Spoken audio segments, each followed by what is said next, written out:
Hello there, I'm Thomas Hatsios, the pilot captain flying the Boeing 777-300 ERX airplane in tonight's flight from Zurich International Airport. We're going to be overflying Zurich, Switzerland, Germany, and then coming back into Zurich runway 14 International Airport runway for landing. Lszh localizer landing. We're going to have to tune the Lszh localizer frequency from the flight management computer. Using the approach page of the flight management computer flight plan.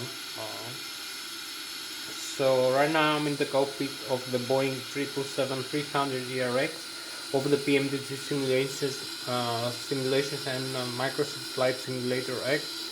So I'm gonna show you the instruments of the Boeing 777-300 ERX, how to use them. So I'm gonna start with the displays, the primary flight display that displays the airspeed and the airspeed selected, the barometric altitude above the sea level, and the altitude selected from the autopilot and flight director system, the airspeed selected from the autopilot and flight director system panel, the vertical rate of climb and descent in tens, hundreds, and thousands of feet per minute. A very important indication. Also we have the magnetic and true heading. We have the magnetic North Pole and the true North Pole, and depending on where we are in the globe we have the magnetic variation. So we have to select between magnetic and true North Pole, and also heading or track. So we have the heading select from the autopilot and flight director system panel in the primary flight display, that also displays the radio altitude above the ground level, the flight director crossbars with the autopilot commands, and the pitch ladder and the back angle in degrees. So it also displays the angle of attack of the aircraft as it flies, and the flight mode annunciator with the autopilot and the auto throttle, the vertical and the horizontal navigation of the autopilot and the auto throttle commands, and the flight director. So we use the flight director for manual flying and the autopilot for automatic flying. So we also have the navigation display. The navigation displays You can see here the primary flight display that I'm telling you with and the navigation display, the primary flight display with the flight mode annunciator, the autopilot and flight director system panel, the upper engine indication and crawler system, the upper ACAS, the lower ACAS, the multifunction display, the MFD, the left and the right primary flight management computers.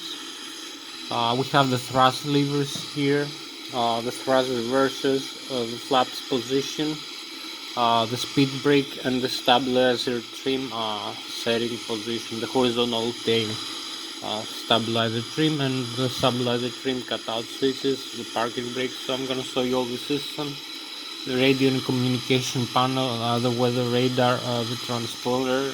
So you can see here the controls. So I'm gonna show you in the overhead panel. We have the electrical here system, the APU start, the hydraulics, the fuel system, the fuel tanks and the fuel jetson, the engine start and the engine electronic control computers, the flight control computers, primary and the thrust oximetry and the ADIR rear data and also reference unit.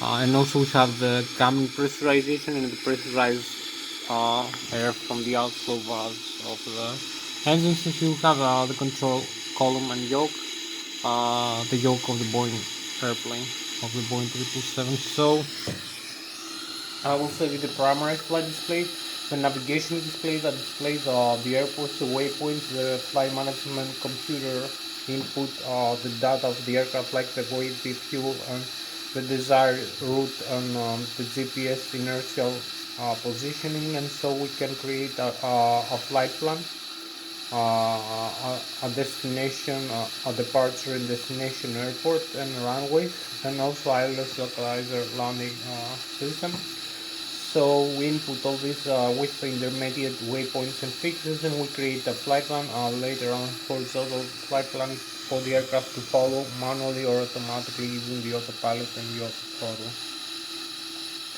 So we also have the F system, electronic flight instrument display. We have the autopilot and the flight director system, the FPS of the Boeing 777-300 ER airplane. This is a beautiful airliner with a beautiful engine. So we have the autopilot connect and the autopilot disengage switch. We have I will show you later maybe the autopilot here. I told you about the primary flight display, the navigation display. So we have also the autopilot with the autopilot engage and disengage switches, the airspeed select knob, and also the airspeed modes select switches with the climb continuous, the auto thrust, the auto throttle connect hold switch, and also the climb continuous and the flight level change mode for the auto thrust system. We also have the L nav and the V nav, the lateral navigation and the vertical navigation modes for the autopilot and flight director system. We have the bank angle limit and the heading select knobs, and also the heading hold switch. We have the vertical rate of climb and descent of the aircraft, the VS mode of the autopilot and flight director system, so we can select, we can command the autopilot for the airspeed, for the heading, and also for the vertical rate of climb and descent in tens, hundreds, or thousands of feet per minute for the aircraft to climb the descent or climb rate, and also the altitude, the target altitude, the heading target altitude select knob, and the altitude hold switch, the target altitude. So we have the target airspeed, target heading, and target altitude, and the desired rate of climb and descent in tens, hundreds, or thousands feet per minute, or in trigonometric angle in degrees. So we also have the thrust levers I'm gonna talk to you about. We have the indications of the thrust from the engines, which are controlled by the FADECs, the full authority digital electronic control computers, which are controlled by the EC, the electronic control unit in the overhead panel, electronic engine control computer. And all these controls displays and monitors the engine's functions like the N1, the low speed, low pressure, compressor stage of the engines, the exhaust gas temperature, the N2, which is the high pressure, high speed rotor stage of the engine, the fuel flow per engine per hour, the oil quantity, oil temperature, and also the vibration of the engine. So I'm going to show you the thrust levers with that. And all this is indicated in the upper and the lower ACAS system.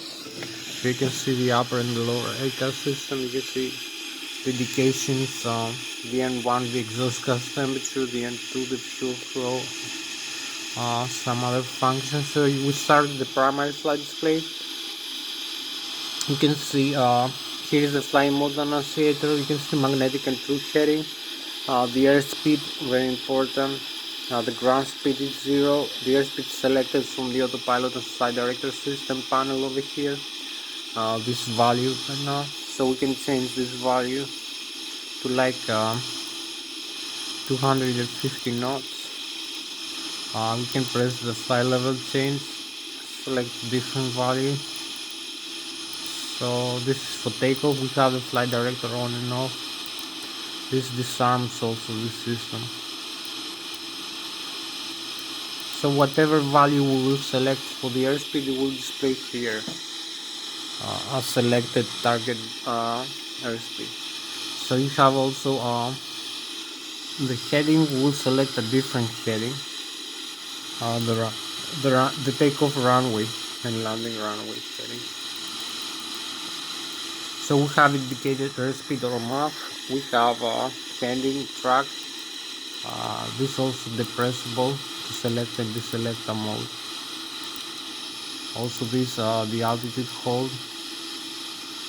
So we have the altitude and the heading hold right now. It displays over here. So we select a higher altitude for this flight, like 35,300. It will display here. You can see the target altitude for the autopilot and flight director, also for manual flying the airplane. So you can see the ground level above below the aircraft, 2 feet. We have the heading, magnetic and true heading. So we can see the heading, select 136 here, as selected from the autopilot, while our aircraft heading right now is about 335 degrees northwest right now. So we can see this is the heading we have selected from the autopilot. We can connect the autopilot right now with this switch. You will see the autopilot here message AP connected. You can see the takeoff limit also here in the pitch ladder. So we can disengage the autopilot using this switch here in the control wheel of the aircraft. So you will see the flight director again and the warning. We have the autopilot disconnect here with red. Autopilot disconnect. So we can rearm the autopilot like this and disengage it. We have the autopilot on again.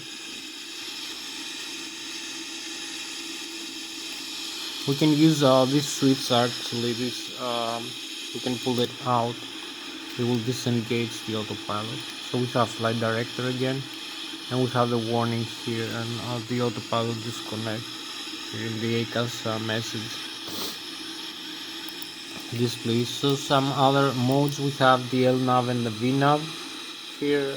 The later the vertical navigation mode, and we use this computer, the flight management computer, this and this, to create a flight plan for the LNAV and the VNAV with the waypoints and airspeeds and altitude, target altitude. So the primary flight display, as I told you, contains the airspeed selected, the ground speed, the radio altitude above the ground level, the barometric altitude above the sea level, which is different from the ground level. Because we are in a mountain right now, we have the barometric pressure of the outside atmosphere. We have this tape, which is very important. It's the rate of climb and descent of the aircraft in tens, hundreds, and thousands of feet per minute. We have the angle of attack of the aircraft. We have the horizontal situation indicator, the HSI display, and the altitude display of the aircraft. So you can see here the flight director crossbar, the ILS also crossbars, the autopilot crossbars, and the pitch ladder in degrees. You can see 2.5 degrees peaks, 2.5, 5, 7.5, 10, 12.5. So this is for the takeoff limits. We also have the bank angle limits in degrees, about 45 degrees bank angle limits. So we have also the fly mode annunciator here. This tape in the top displays the commanded or engaged auto throttle and autopilot commands over here. The switches we select. So we can select also this switch here, the VS here. So we can select the flight level change here, different. You can see flight level change speed. This is for the auto throttle. To select a thrust limit rating here over here as we climb or descend. So we can select the VS flight path, which selects vertical rate of climb and descent. You can descend like minus 1,500 or climb 1,500 or 2,000 or 3,000 feet per minute. So this will select rate of climb and descent over here, VS mode. So we also have these things here. We have the flight path angle, the FPA, which selects trigonometric angles. For climb, for descent, you can see the minus in front of the selection. For climb, you can see the plus 3 degrees between one. So you will see the FPA here displayed for the desired modes of the autopilot and auto thrust. Hope you can see that clear. So we select the other modes we had already. So this is most of the primary flight display and autopilot and flight director system interconnection in the flight management computer and auto throttle flight director interconnection. So you have here also a couple more switches. We have the auto throttle on and off, the left and the right. You can see the arm switch. This arm is the auto throttle and engages after takeoff. So we have the flight director also on and off. We have the first officer here and the captain's flight director. We have also different displays for the first officer and the captain. So we have here, you can see the control column. Also now we have the engine indication and cruel air system and the thrust levers. I will talk to you about these things also. So we have about 1 hour left for this flight.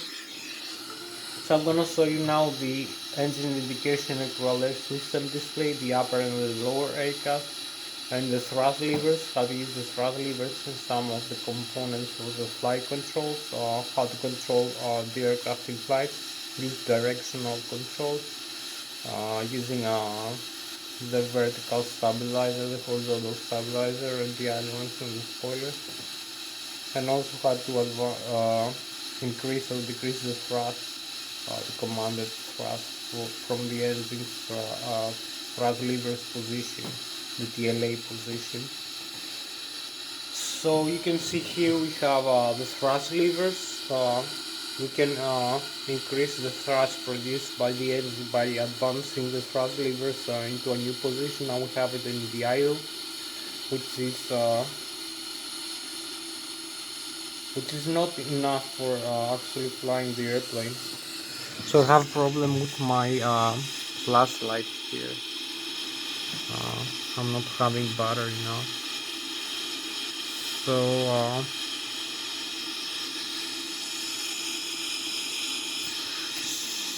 so I believe maybe we should do it differently this time now. So I'm not having battery, so this is a problem. I've had to display the lighting here. So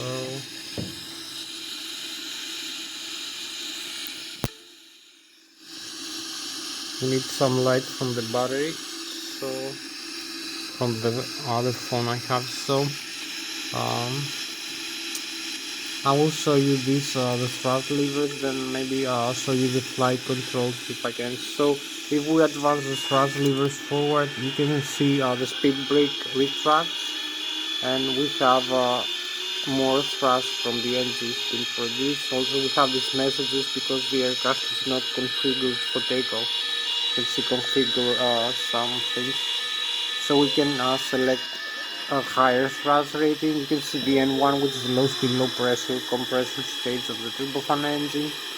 We have the exhaust gas temperature. We have the duct pressure from the engine, the left and right engine. You can see also this increase as we increase the levers. This is from the outflow valve from the 5th and 9th stage of the turbofan engine. We have the cabin altitude, rate and glide, the outflow valves. For cabin pressurization, we have the total fuel here displayed in thousands of pounds right now, the temperature of the fuel. So some other messages like the landing gear is down. You can see the landing gear here, that is down or up when we retract the landing gear, the auto brake, the alternate gear. Here you can select alternate system, maybe gravity extend. We have other modes here. So you can see in the lower display, in the lower ECAS, we have the N2, which is the high speed, high pressure compressor of the turbofan turbocharged engine.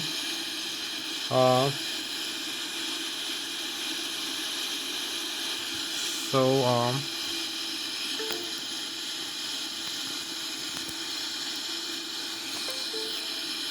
so we have the fuel flow per engine per hour in thousands of kilograms, 2,400 pounds right now, not kilograms. So you can see the oil pressure, oil temperature, oil quantity, and the vibration of the N2 stage of the engine. So this is the N2. This is the Boeing 777, our trademark here, our airplane trademark. So this is for the thrust levers. You can use the thrust levers to increase the fuel flow rate into the engine. Increases the thrust produced by the engine. So we can also use this handle here and move it up. So this engages the reverse. You can use the maximum reverse also. So this is doing this. It opens the blocker doors and reverses the thrust from the engine to slow down the aircraft after landing. So you can see here we have the thrust reverse. You can engage. It's open the blocker doors in the turbofan engine. These turbines. You can see the wings of the airplane with Boeing 777. So we can disengage the thrust reverse. We can open it again. Okay. And also the forward view of the turbofan thrust reverse. So we close it and open it again. So this will gonna slow down the aircraft after landing. So you can see also here some flight controls, the flaps, the slats, the ailerons, the horizontal and the vertical stabilizer. So we move this in the forward idle position and disarm the thrust reverse. We can extend the speed brake again if we need. So you can see this is the speed brake of the airplane, of the Boeing 777, up and down.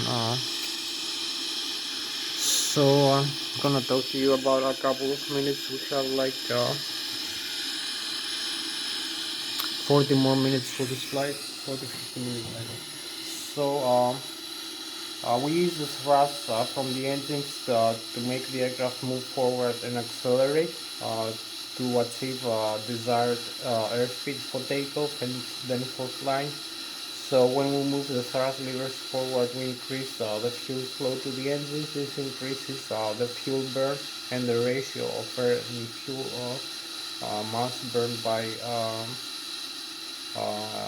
per engine per hour. So this increases the spinning of the fan blades of the turbojet engine.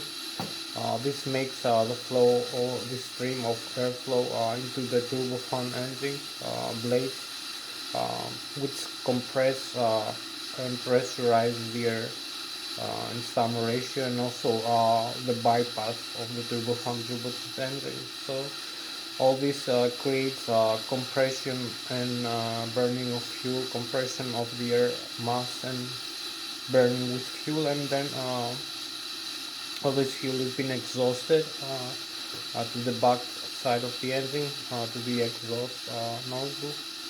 So this creates the expansion and the propulsion of the jet stream of hot gases, which create by means of action and reaction. If you remember the Newton's first, second, and third law of motions in kinematics from the physics, we have the action and reaction. So this creates the forward movement of the aircraft, its propulsion system, the turbojet engine. So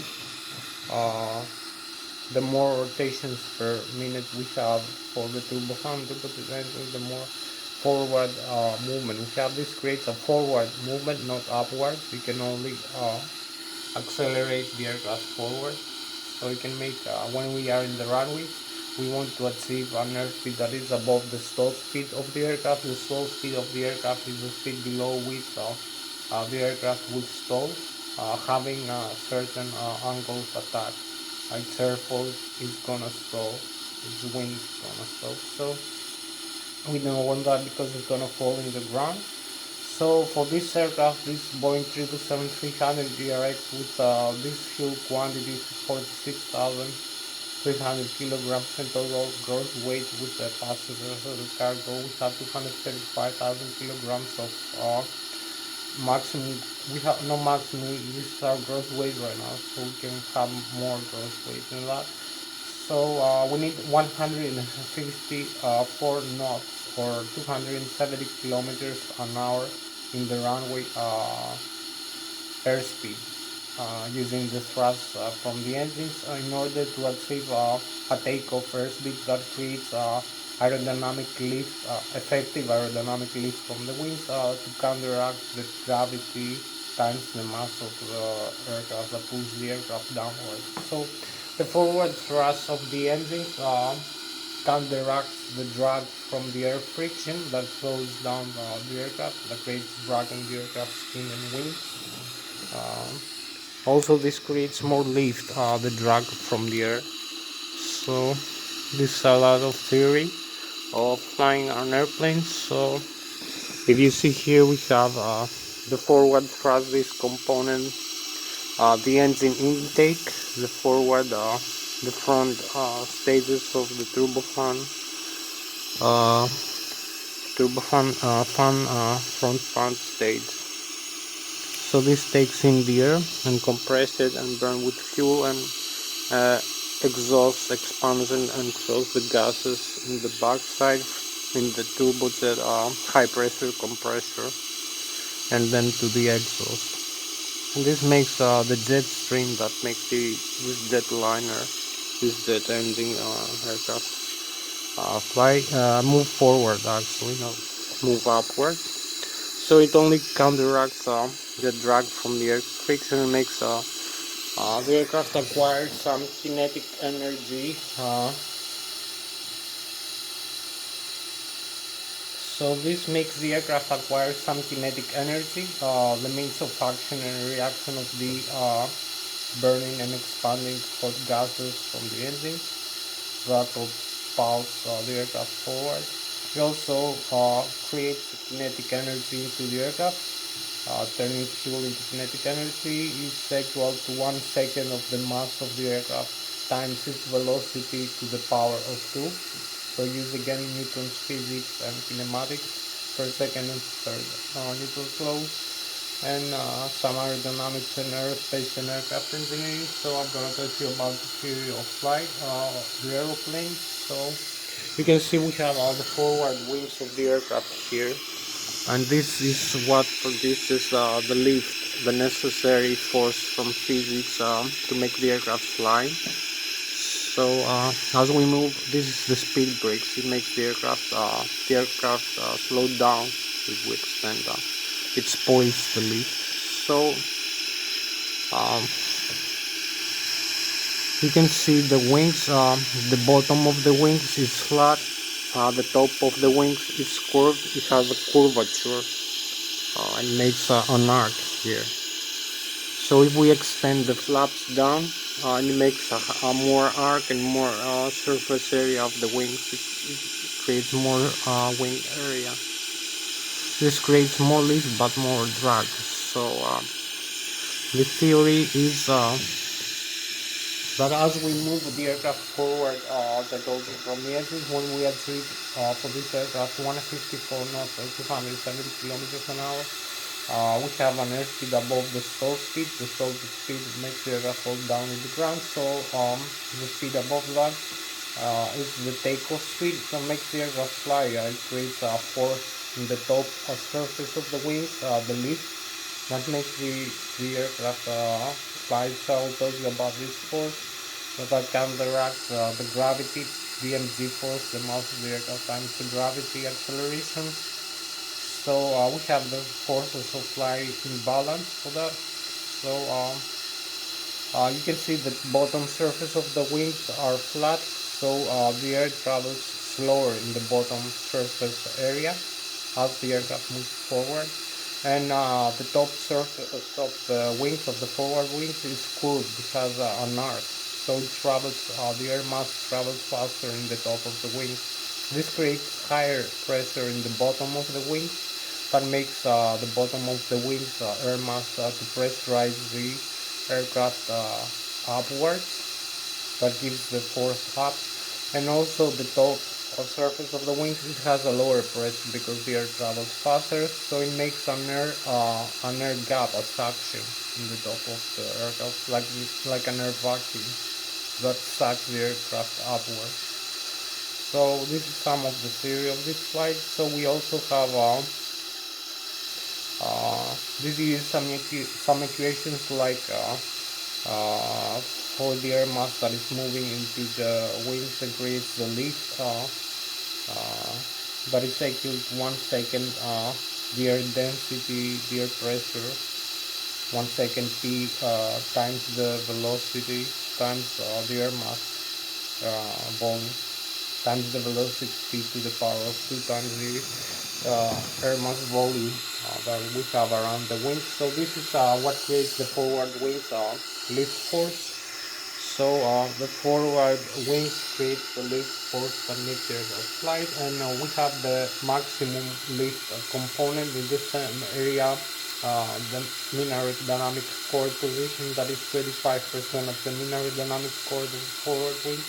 The max, that is the position where the center of gravity of the aircraft is also located, is located at, forward, or aft. So we can have a forward center of gravity or an aft center of gravity, or we can be with the same position of the mean aerodynamic chord and the center of gravity is about this point, 25% of the mean aerodynamic chord, the maximum aerodynamic pressure, dynamic air speed and pressure. So we have the bottom, you can see, of the wings is flat, more pressure. We have the top of the wings is curved, we have less pressure because the air travels faster in the top and slower in the bottom. This makes the aircraft flyable, achieve the lift force that makes it fly and counteract the gravity from the earth gravity acceleration. So it's not the engines that make the aircraft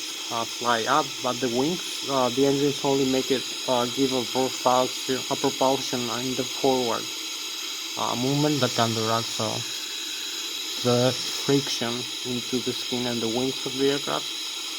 They are friction, so they are drag. So I will show you now. We have other things also.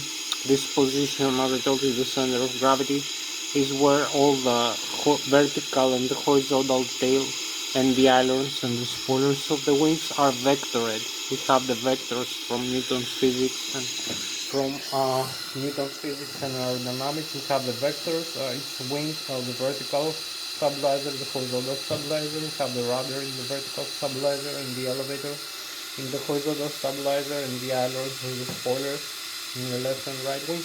They're all vectored and their vector axis is transverses the center of gravity of the aircraft and the nose of the aircraft.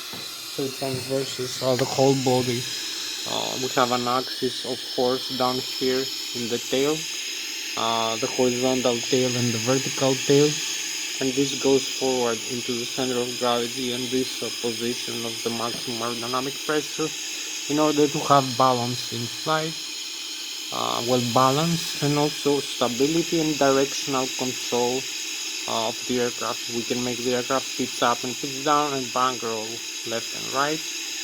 So you use this moment arm, the moment arm for through the center of gravity and the aerodynamic pressure of the forward wings.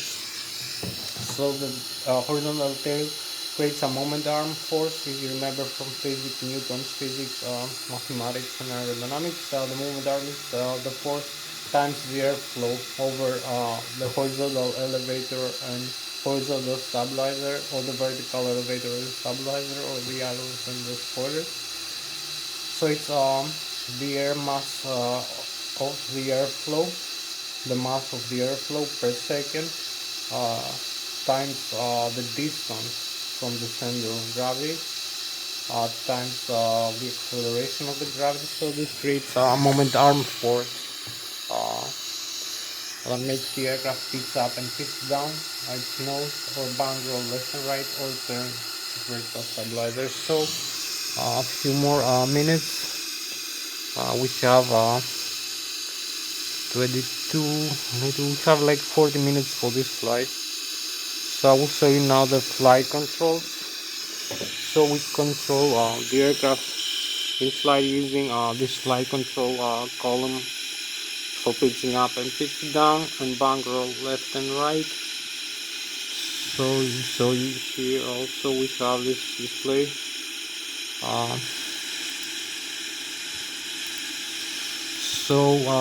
We advance the thrust levers forward, achieve an airspeed,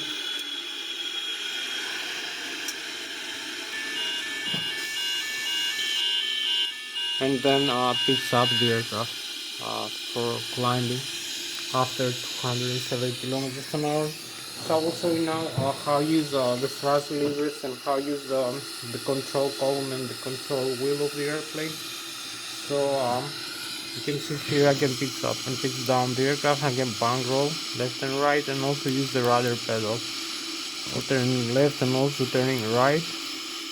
Turning left, coordinated flight, and turning right, and also pitch up slightly.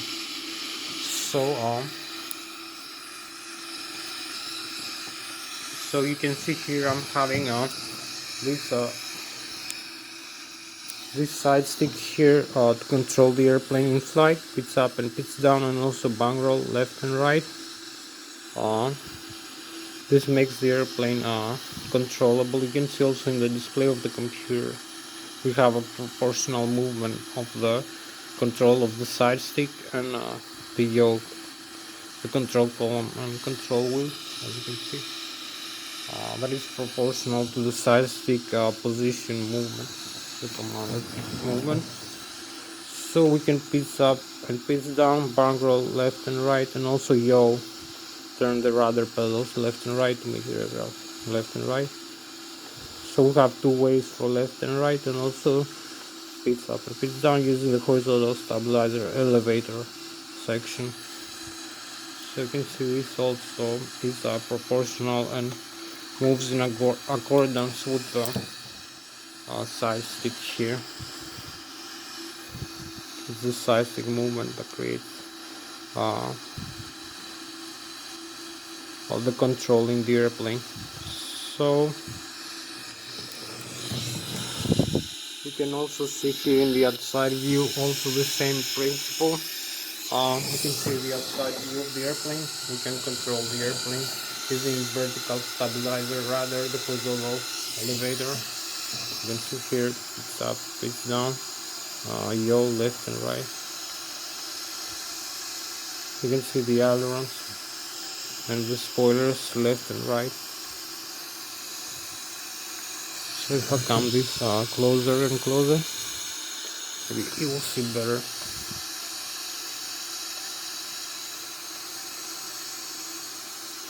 The yaw component, the elevator. So this speeds up, it's down.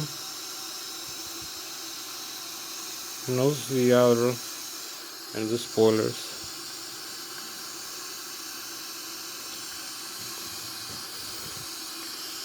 Left and right, left and right. So this is most of the aerodynamic control of the airplane.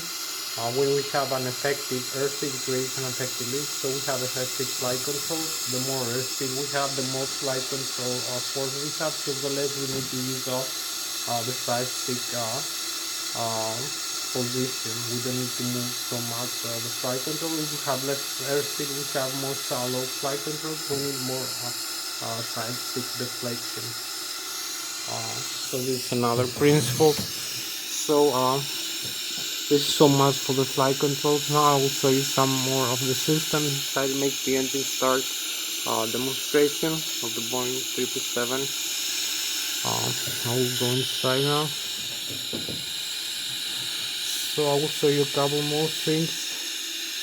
We have less time now. We have here the overhead panel. You can see, I will show you the display here. So we have the display, and if you have the synoptics display on. So we have the flight controls here. You can see the movement of the flight control. I will remove this control column and control wheel. This is the flight control movement here. So you can see all this is movable. And the one and the other side. So you can see the display here as I move the side stick. You can see the position, the engine, the wing, the horizontal stabilizer, the vertical stabilizer, the left and right wing. So we have the ailerons, the spoilers. You can see the message here, and the stabilizer, the horizontal stabilizer position. The rudder, this flight control mode is normal right now. The rudder trim is 0. So you can see also a few more things. Modes. We have the engine. We have the status here. You can see the APU is off in the status page of the lower ACAS. We need to turn on the APU, so I will come here in this view. And the overhead upper panel. So I will show you a couple more things here. You can see we have again some of these beautiful displays. You can see the thrust advance here with those custom.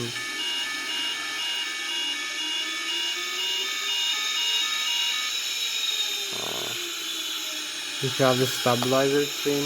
We have the normal and the alternate stabilizer trim cutout switches in the normal position right now. The C and the R. These cutouts, this function of the horizontal tail movement. You see displayed over here. We have the parking brakes up and down. We have the flap position. We select a position for takeoff. You can see the degrees here. I will move this up. Over here to the 15 degrees. You can see Now it's to the 5. We need it to the 15 degrees. The flap position, the landing gear down or up over here. The autopilot modes here, the display, the S's, and also the displays here with the flight control and the rudder pedal. So also in the overhead panel we have here we can start the APU, the auxiliary power unit we're gonna use for starting the engines in the ground. We have the primary flight computers, we have the ADIRU, the air data inertia reference unit that displays 3 or 2 GPS controllers, and also the airspeed and the barometric altitude using the pitot static and pitot barometric controllers. This the ADIRU is very important. The ADIRU is a very important instrument, air data inertial reference unit for inertial positioning using the GPS controllers and receivers, and also the gyroscopic acceleration, of the aircraft using laser gyros, and the barometric and anemometric data using pitot static, pitot anemometric, and also the angle of attack of the aircraft, the altitude, the airspeed, and the rate of climb and descent, and the magnetic compass receiver. We have magnetic and true north pole variation calculations. This displayed here in the displays and flight management computer and autopilot. So we started the APU, the auxiliary power unit. So you can see this is the electrical overhead, the electrical panel. You can see the left and the right engine drive. Its engine has in its gearbox drives the left and right engine driven. We have electromagnetic engine alternators that produce alternate current for the aircraft needs. So its engine produces using its electromagnetic alternator it has a bipolar north and south pole electromagnetic alternator that produces alternate current using electromagnetic induction about 110,000 kilovolts or 110,000 watts power, 120 volts, 200 volts, 400 hertz alternate current frequency CPS, three-phase. So this can be transformed, can be converted in direct current using the transformer rectifiers. We also have the battery, 28 volts, 47 ampere hours, can be converted to the direct current to alternate using the static inverter.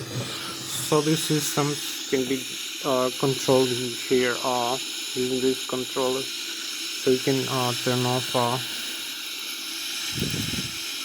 the primary and the backup electric alternate current generators. You will see the message here. Because we have the APU on, there is no effect right now in the system of the airplane. So we have the APU on. You can see the electrical system here, the ADIRU, the flight control computer.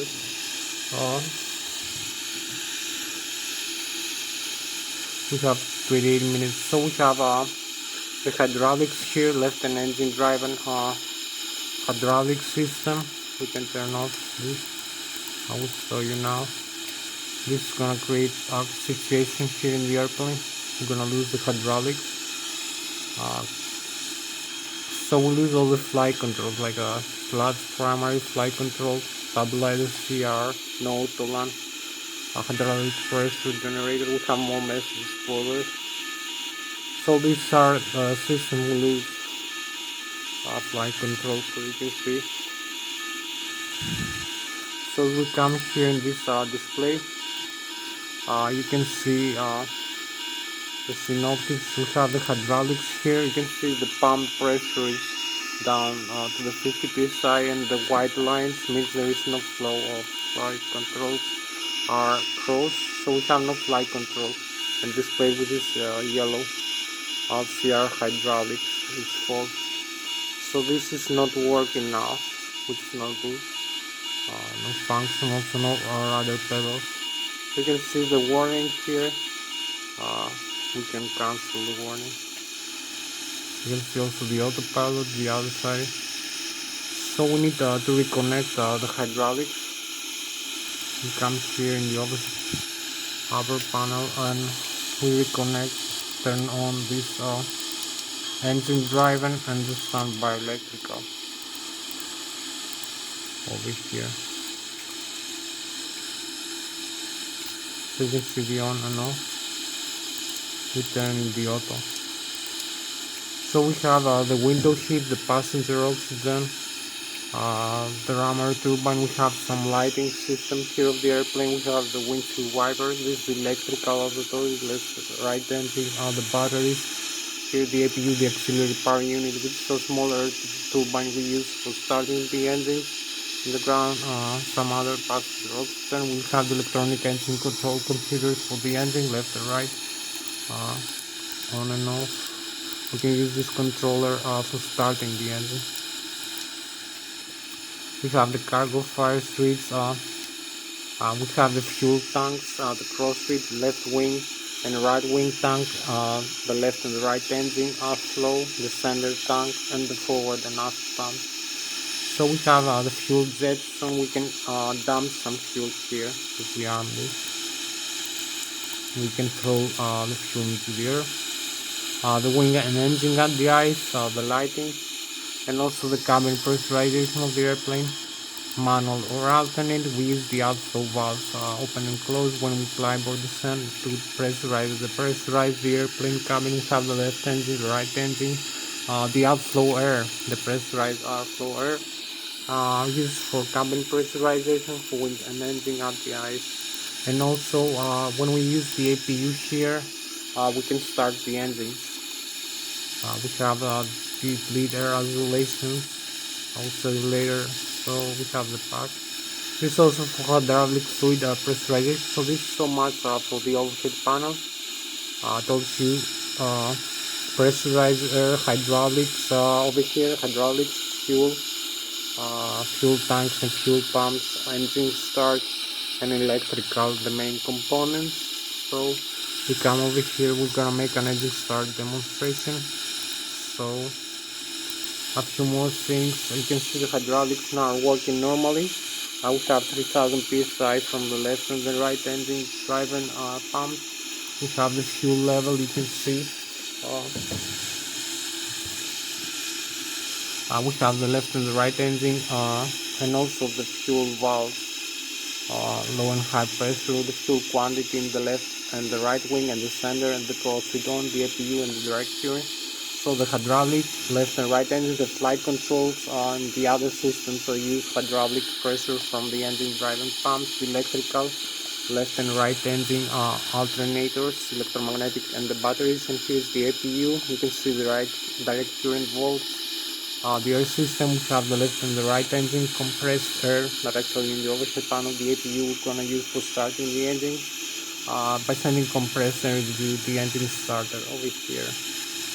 So you can see if we move the thrust levers forward, you will see the compressor from the turbofan engine increases. So this is so much for the systems of the Boeing 777. We have also the door is closed and the cabin is pressurized. The landing gear, you can see the temperature of the brakes and also some other systems. So we have the checklist here. I forgot to show you. We have a checklist, the normal menu before start, what we need to do, some items. We have many items for this checklist. So this checklist is complete. So the air system, left and right engine compressed air for cabin pressurization, wing and engine radius, hydraulic fluid pressurization, and this system for starting the engines using compressed air from the APU. So you can see the modes here, left engine, right engine. So this is so much for this. I'll go back to the engines and then go into the virtual cockpit. So we turn off the left and the right engine fuel flow in the off position, cut off the fuel into the engine. This is gonna create a shutdown message. Engine shut down. You see the engine going down. Also the outside view. We have like 25 minutes left for this flight. Not much time. So I'll go in the outside view.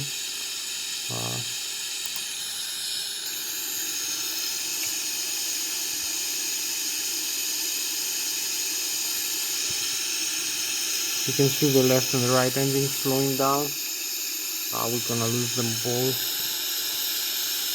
so we're gonna have to restart the engines here. So we'll go back inside. You can see the engine, the fuel flow is off, and also no N1, no N2. So we go in the overhead panel, turn this switch here, the left engine, want to start on. So we have the N2 increases rapidly above 26%. Also the N1, the exhaust gas temperature. We have the engine start, the left engine start, but the fuel flow is 0. So you can see the outside view have the left engine start spinning. So we're gonna admit some fuel into the left engine now.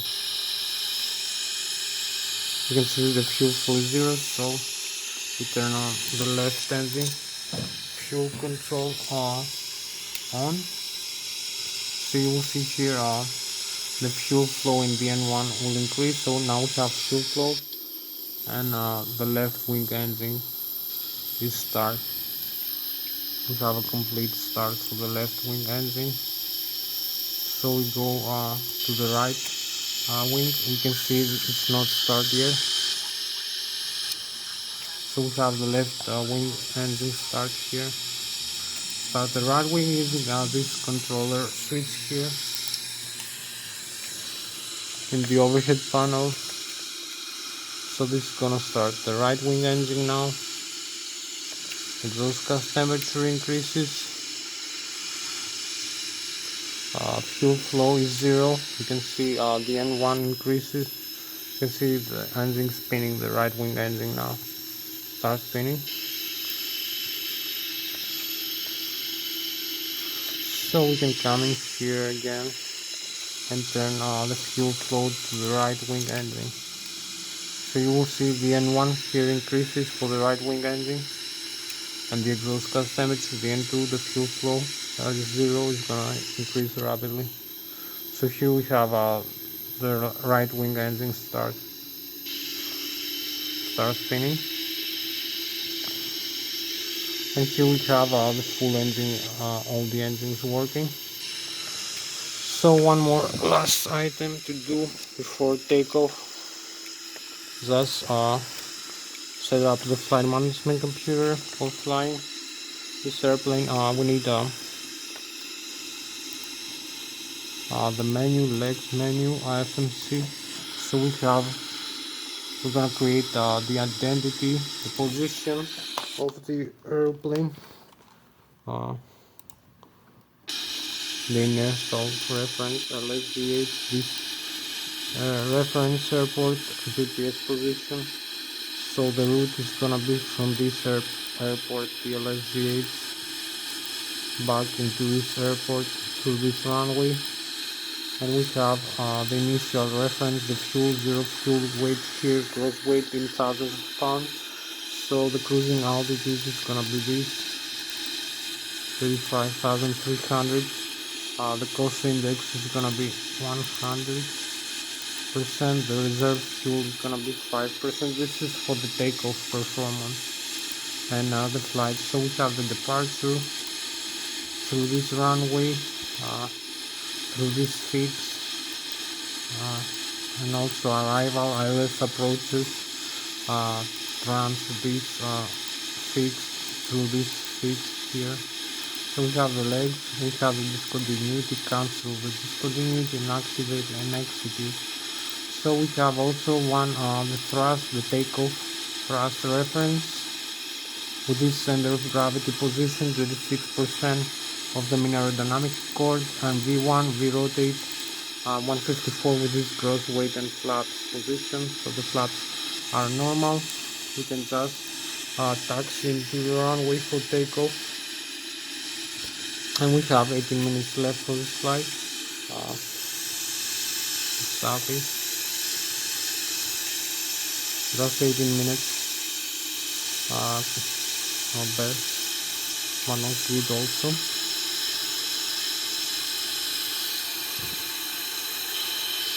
So going inside, Disarm the parking brakes and advance the thrust levers and go. We have not much time for this flight.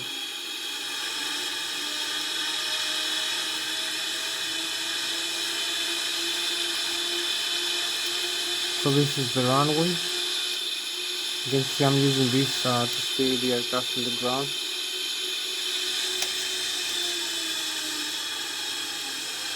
The runway is open. Here we go.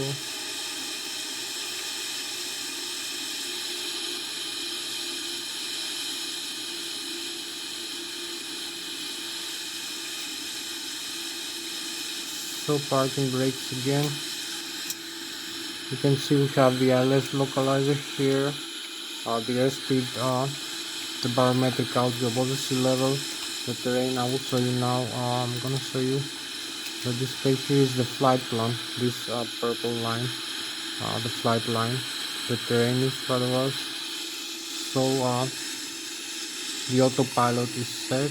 This airspeed, heading, and the LNAV here is mode. So if I come outside, you can see where we are in the runway right now. Where we go. That's ready for takeoff. For this small flight. So advance the thrust levers forward into the takeoff go around position. You will see the N1 increases rapidly, and disarm the parking brakes and go. Here we go.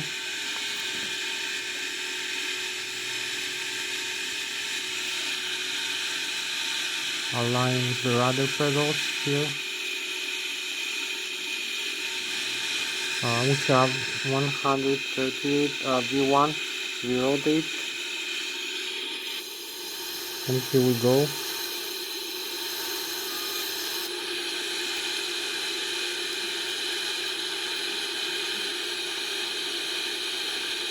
Just be careful with limits here for takeoff. So we are just 500 feet, 700 feet, 800 feet above the ground level. This is the 1100 feet, 1200, 300. This is the sea level. We are 3400 feet above the sea and 2200 above the ground level. The rate of glide 3000 feet. Also the airspeed here.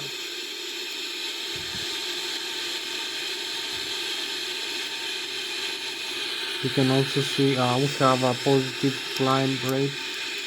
We have the terrain display here. The airspeed 180 knots right now. We keep flying higher maybe airspeed. The rate of flight 3500.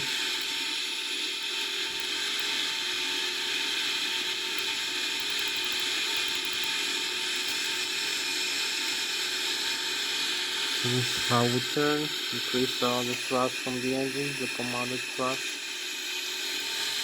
So this is after takeoff. How we climb out.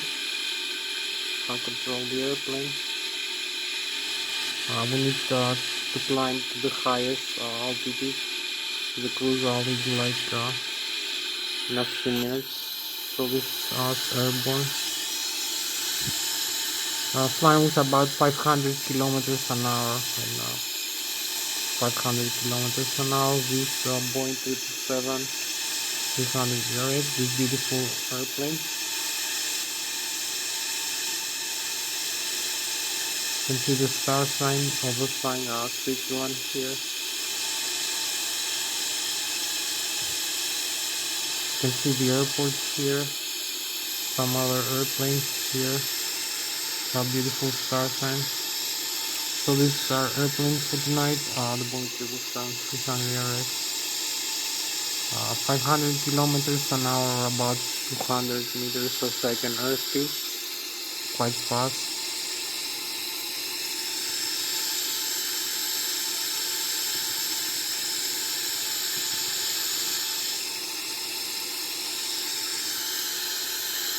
So you can see the airplane, the Boeing 777, our airplane.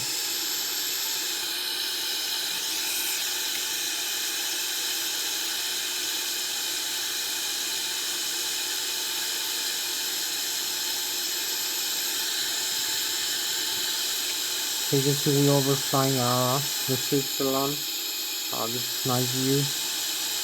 I'm coming back into the cockpit. Here we are. 19,000 actually 16,000 feet. So keep climbing up.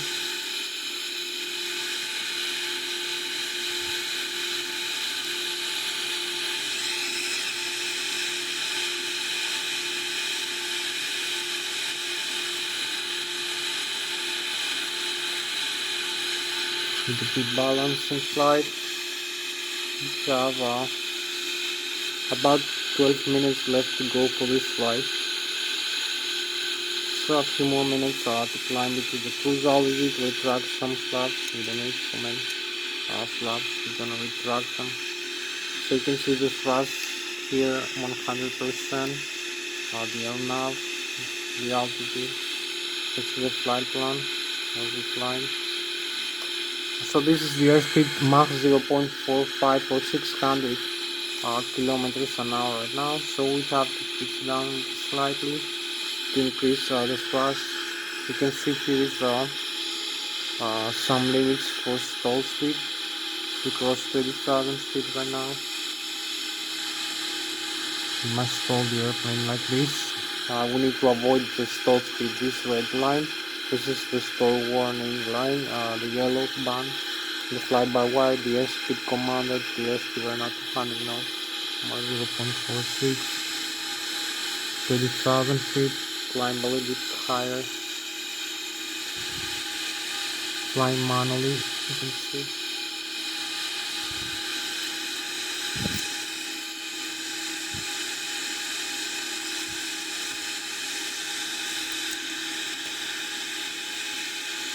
It's on the auto throttle. So we have about a few more minutes left to go. 32,000 feet.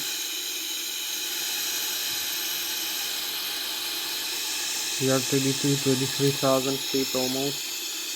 32,600. Fly now with 600. So here we have the chemtrails and the contrails. This magnificent display. We have the star sign. So this is the Boeing 737 300 ERX, our spacecraft for tonight, having this beautiful galactic view, flying with 600 kilometers an hour or 250 meters per second, overflying the lake here. And we have the Germany in front of us, the Bayern Munich region, the Bavaria. So this is how beautiful this airplane is. This is the frozen vapors as we fly about 6,000 meters above the Switzerland and the Germany with 600 kilometers an hour or about 250 meters per second. So this is the lake here and this beautiful galactic view, the galaxy overhead. So we need to turn back now, I believe. We have a few more minutes. We are just in the cruise altitude here. We just reached the cruise altitude. So we need to turn back manually now to make a turn. As we fly level. Steep turn, I will say. So retract the flaps here. As we turn. So this is the spacecraft for tonight, the Boeing 777 300 ERX, overflying 35,000 feet above Germany, the Bayern Munich. You can see the German valley here, the Germany, as we fly. We have Bavaria, and here is Switzerland, the Swiss Alps and the Bavarian Alps. Hope you like them.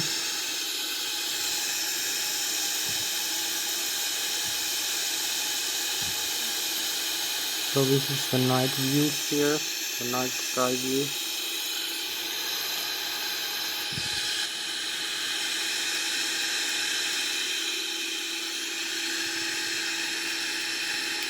So I need to increase the airspeed a lot now. Maybe connect the autopilot like this and the altitude here.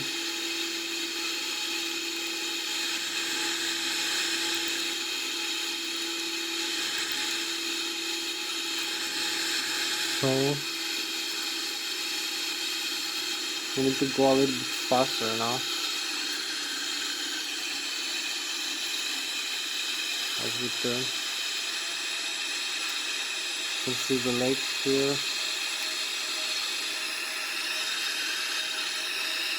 So we need to turn back into the airport a little bit faster. Now we have the lake.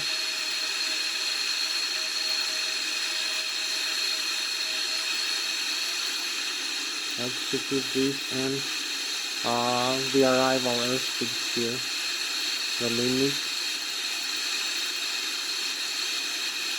So we use this limit for arrival.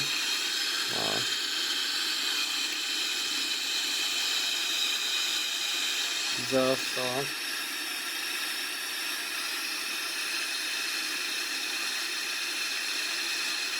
about 6 minutes left for this flight. As we are always fine here. Hope you like Germany here and Switzerland. We have this magnificent view.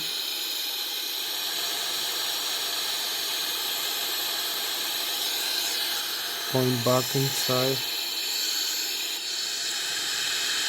So we need to descend now. Select lower altitude for descent. We use the flight level change and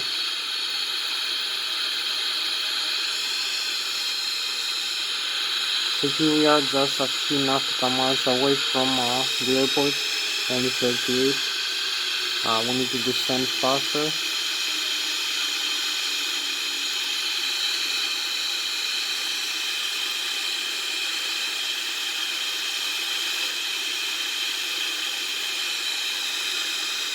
So now we descend for approach. We have like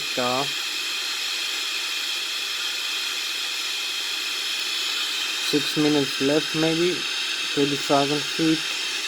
Going faster and faster. Then we slow down the airspeed a little bit. So select the gears.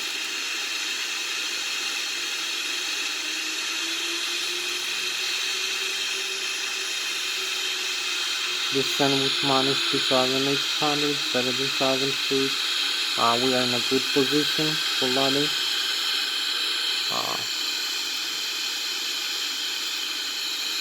So here is the runway. Here we go with about 800 kilometers an hour right now.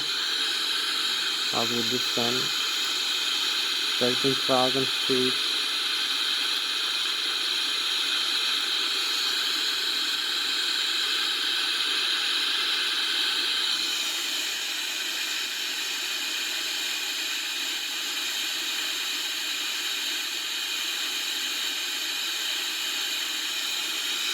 We have like 4 more minutes for this flight, so we need to be a little bit faster.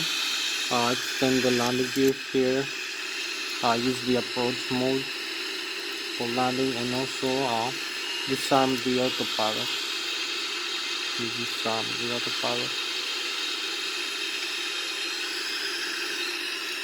Use a few more flaps here.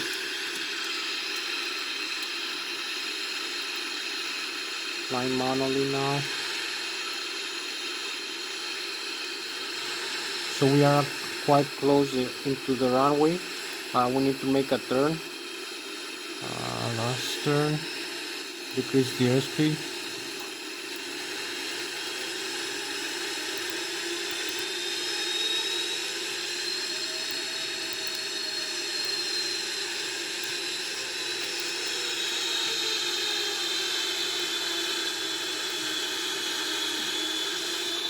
So this is our position right now, having only 4 minutes for this flight. We need to make the turn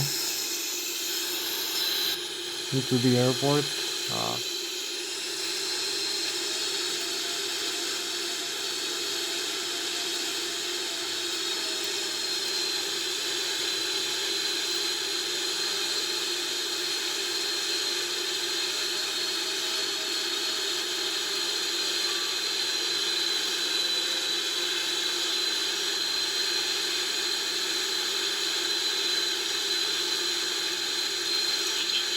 Maybe 3 minutes left.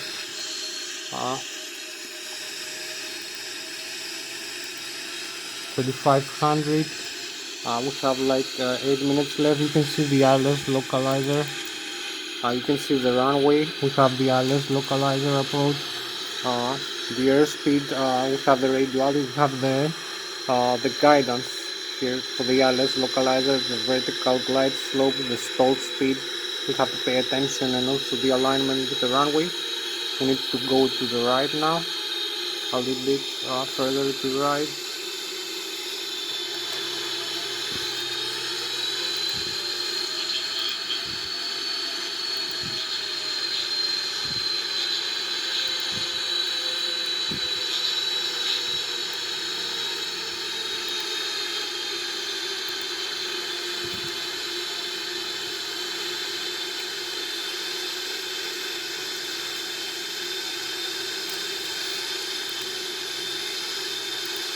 So here we are, about a couple more minutes for this flight. Flying manually, Lszh localizer a little bit low.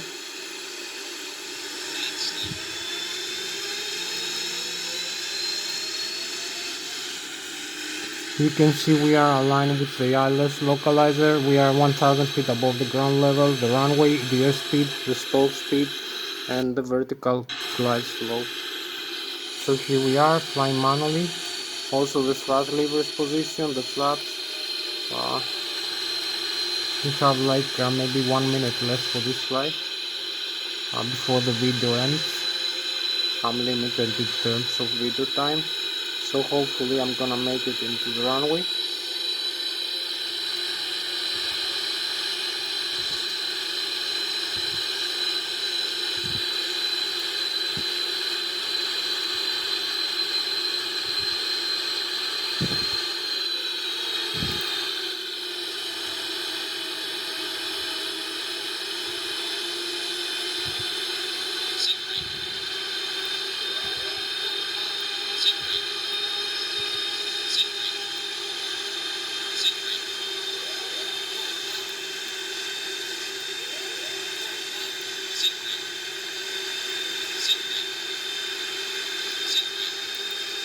Here we are.